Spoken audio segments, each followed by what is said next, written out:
What is going on, guys? We are back playing some more Surviving with RFTools.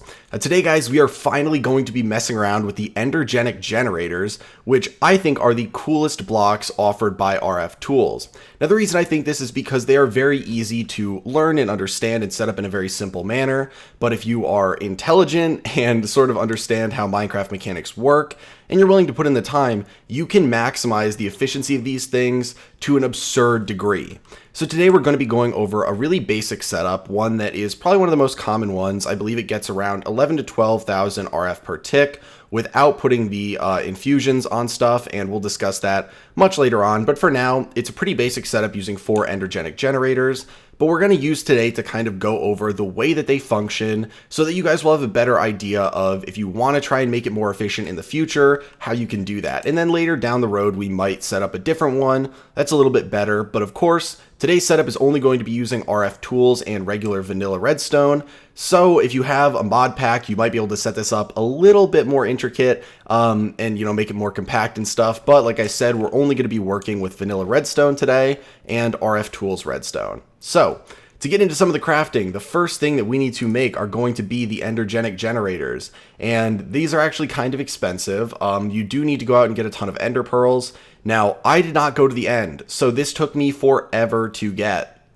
Luckily for me, I was watching Naruto Shippuden on Hulu because I finally linked my Spotify account to my Hulu account. So I managed to watch about, 30 episodes, getting all of these ender pearls.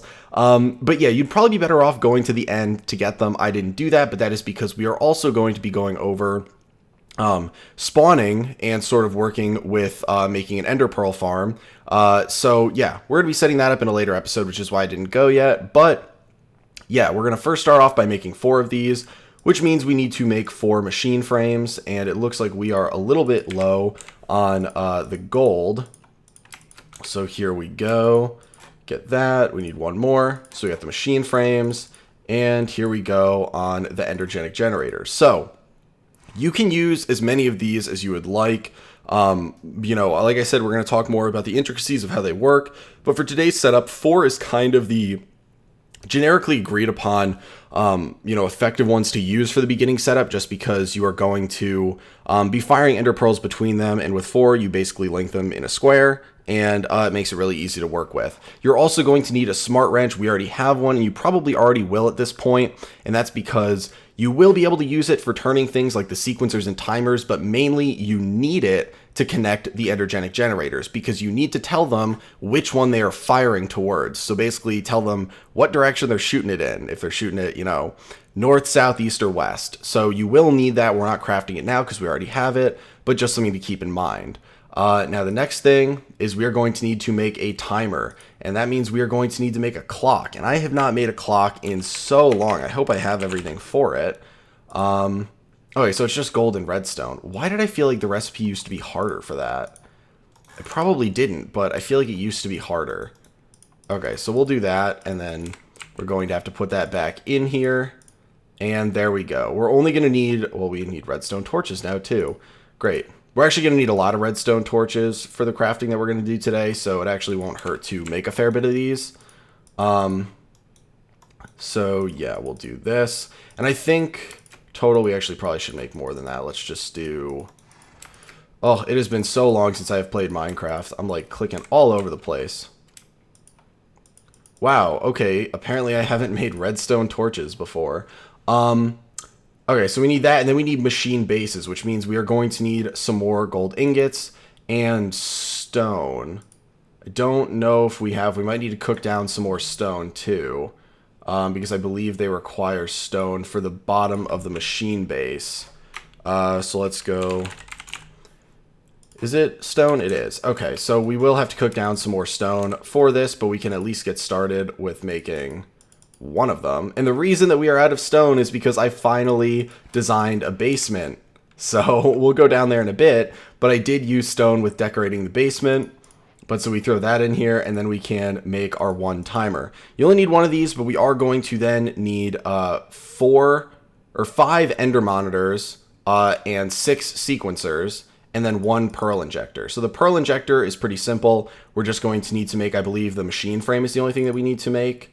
So we make one of those, and then we make the pearl injector. This is where everything is going to start off, as it says in the name. This is going to be shooting the ender pearl into our system, and then we need to make both the ender monitors and the sequencers, which are both going to take machine bases.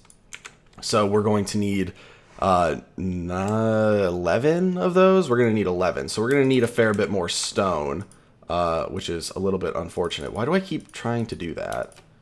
Yeah, we're going to need a fair bit more stone, which is a little bit unfortunate. But I guess I can show you guys the basement real quick, because this is where we're going to be setting it up. And the reason I'm doing this is so that we can wire some power through the floor. But yeah, this is the basement. This is why we are out of stone, because I made some slabs. And I cleared out this area. It's a little bit of an odd size, but it's going to fit perfectly with the setup, starting from here all the way over to about here in terms of redstone. It might even take up to this wall. I can't remember. So it's basically just the perfect size to actually fit this whole setup in, which is nice. But yeah, if you're curious kind of how I came to that conclusion. But I think what we'll do now is I may just let this cook down and wait until then, and then we'll hop back and start working on this. Okay guys, so we are back. Now I did end up making a second furnace to just try and cook this down a little bit faster, just because I really didn't feel like waiting around. And man, it is so slow when you're playing modded Minecraft and you have to wait for a regular furnace to cook stuff down. That is so slow. So we have the 11 machine bases now, so we can throw those in there along with all the other miscellaneous stuff. And the ender monitors, we are going to need to make 5 of these, so we'll do that. And then we are going to need to make sequencers. Are we going to have enough redstone torches? We're going to need to make 6 of these. So we do. Nice. Just enough. Okay, so we have the 1 pearl injector, 4 endergenic generators, a timer, and 5 ender monitors, 6 sequencers, and then we're going to want a hopper just to put on the pearl injector. Now this is only really relevant if you want to have a huge surplus, but I'm going to put it there now anyway. We really don't have a huge surplus of pearls until we actually start farming them. But then along with that, we are going to want some vanilla redstone. I'm going to grab a stack. We probably use around 15, but I'm not really positive. And then lastly, the smart wrench. So now we can head downstairs and start working. So what we're going to do is I'm going to make sure it's 2 away from the wall, and that's because we need to actually point the vanilla redstone into the generators. I believe it would only work if we do it 2 away from the wall, but either way, it actually might work if we do it 1 away from the wall. I'm actually going to check that right now, just before we start this. Yeah, so it does need to be 2 away from the wall, and can we wrench these up? Yeah, cool. Okay, so what we're going to do is put it 2 away from the wall, and the setup is going to be, they're separated by 2 blocks. So like this, like that, and like that. So once you have this set up, you can go in and you can take the pearl injector and put it, now you can do this in any orientation you want, it doesn't really matter, but you need to follow the way I do it after you set up the pearl injector. So everything needs to be in relation to the pearl injector. So I'm putting the pearl injector here. This is going to be where it starts.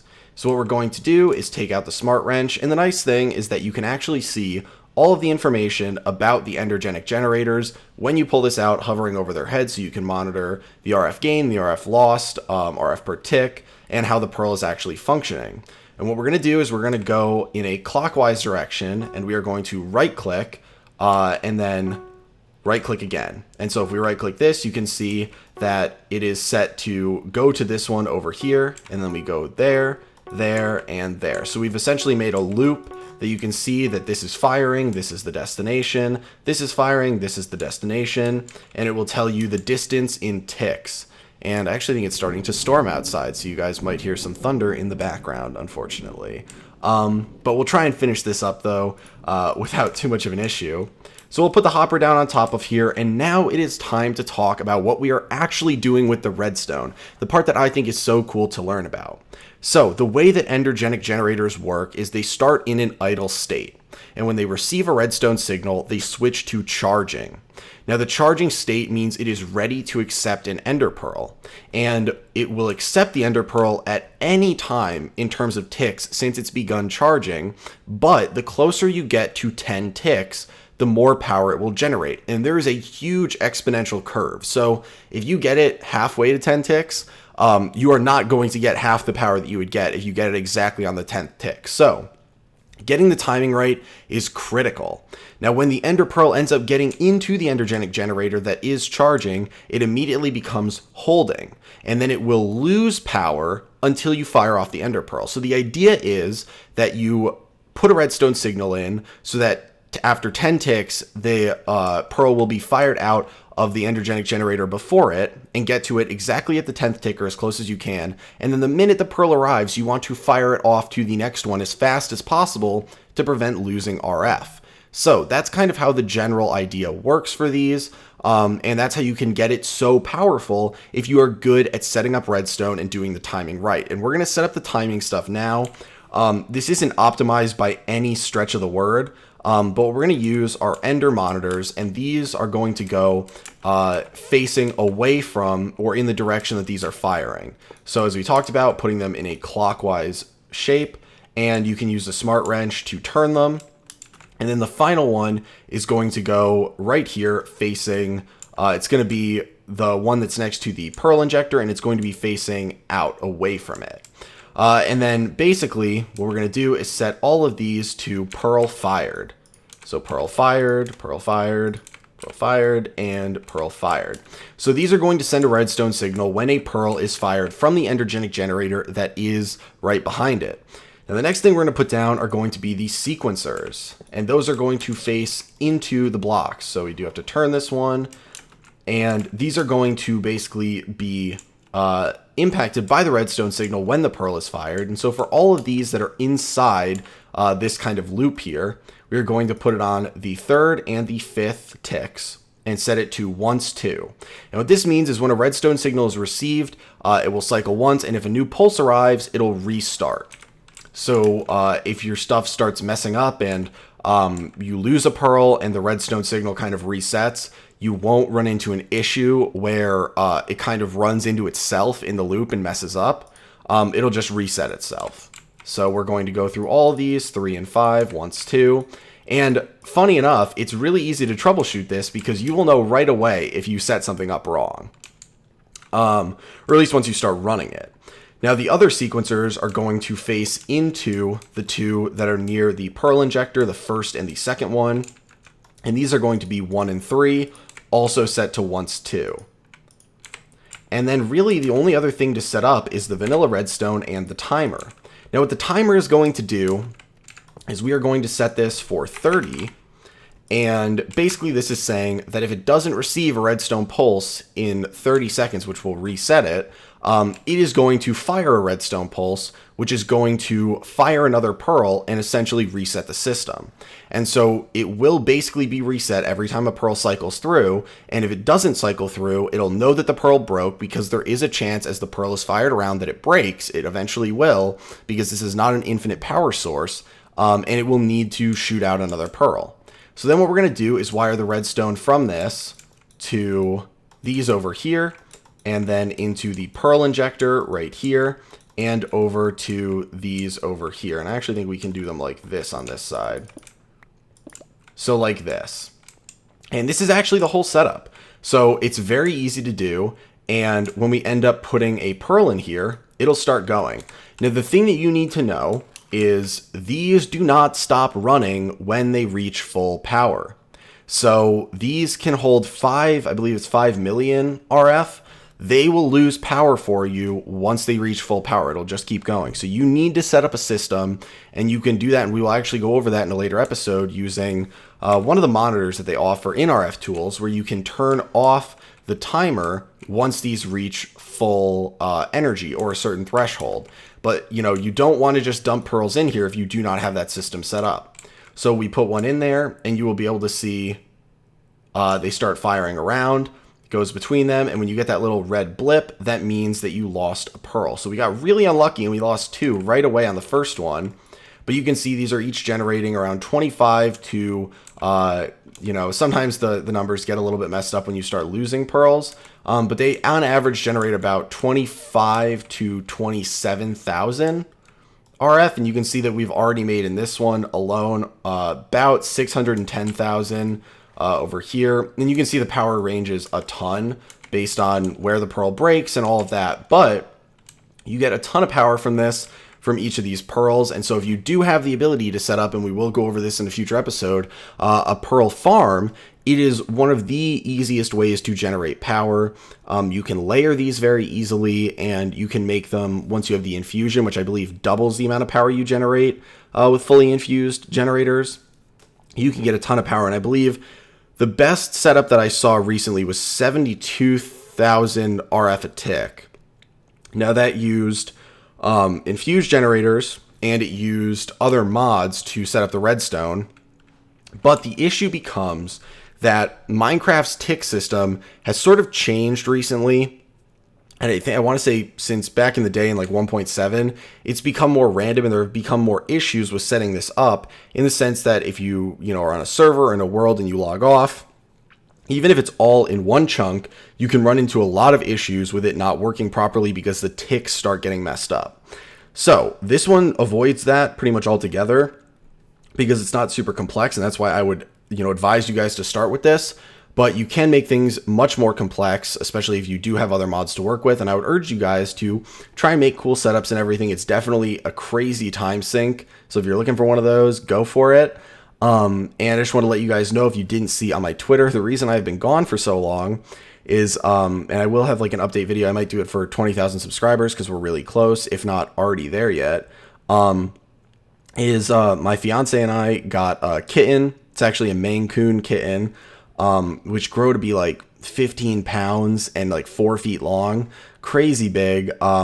We actually got one that was only 8 weeks old about a month ago, so I've been taking care of her, which makes it very hard to record videos. Right now my fiance is actually entertaining her in the other room so that she doesn't scream at my door because she misses someone.